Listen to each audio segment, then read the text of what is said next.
Bonjour, bonjour. Nous avons vu dans l'épisode juste avant que dans la création originelle voulue par Dieu, c'est notre esprit qui commande à notre âme, qui commande à notre corps. Mais quand Adam et Ève ont péché, leur esprit est mort. Il ne reste que l'âme qui commande au corps. Résultat, tu agis n'importe comment par rapport à la volonté de Dieu. Colère, jalousie, désir immoral, vol, mensonge. Enfin, plein de trucs que tu sais que c'est pas bien parce que ça fait du mal à l'autre, mais que tu fais quand même. Quand tu donnes ta vie à Jésus, la connexion avec Dieu est rétablie de nouveau. Et la première chose qu'il veut faire dans ta vie, c'est rétablir l'ordre originel. Que ce soit ton esprit qui commande à ton âme pour vivre en harmonie avec la volonté de Dieu. Mais entre l'âme et l'esprit, c'est plutôt tendu. L'esprit veut adorer Dieu et se soumettre à sa volonté quand l'âme veut continuer à faire ce qui lui plaît. Ce qui donne tout un tas de comportements qualifiés de charnels. C'est comme ça que vivent les animaux. Ils ont une envie, ils l'accomplissent. Boire,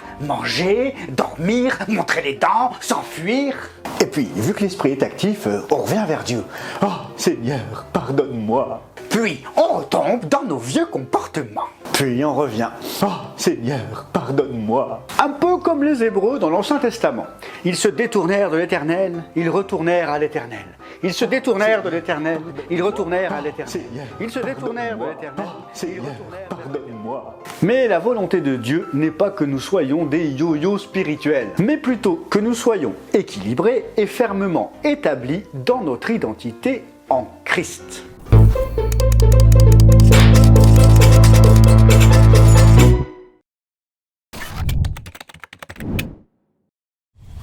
Paul nous dira dans 1 Corinthiens 15, versets 44 à 46.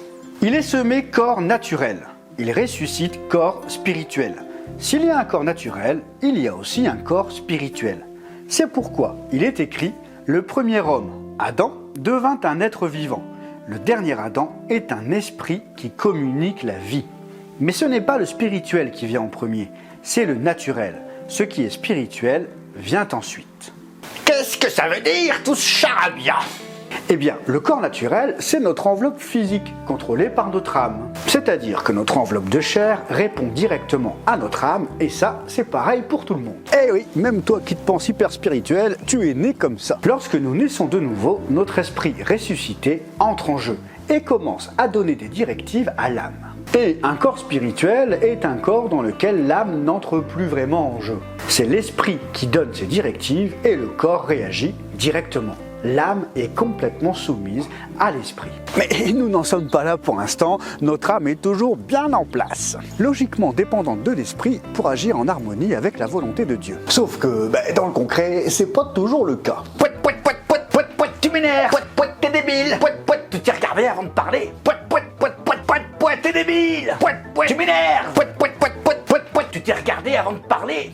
Et ce sont ces comportements qui créent des divisions dans l'Église. Pouet, pouet. Jude nous dira, toujours mécontents, ces hommes se plaignent sans cesse de leur sort et marchent suivant leurs désirs. Pouet, pouet. Ils tiennent de grands discours et flattent les gens par intérêt. Ce sont eux qui provoquent des divisions, sont dominés par leur nature propre et non pas l'esprit. Ce type de comportement révèle que ce n'est pas l'esprit qui est à la barre, mais l'âme. Ce sont des personnes qu'on appelle charnelles, elles répondent aux désirs de leur chair. Et c'est pas forcément sexuel.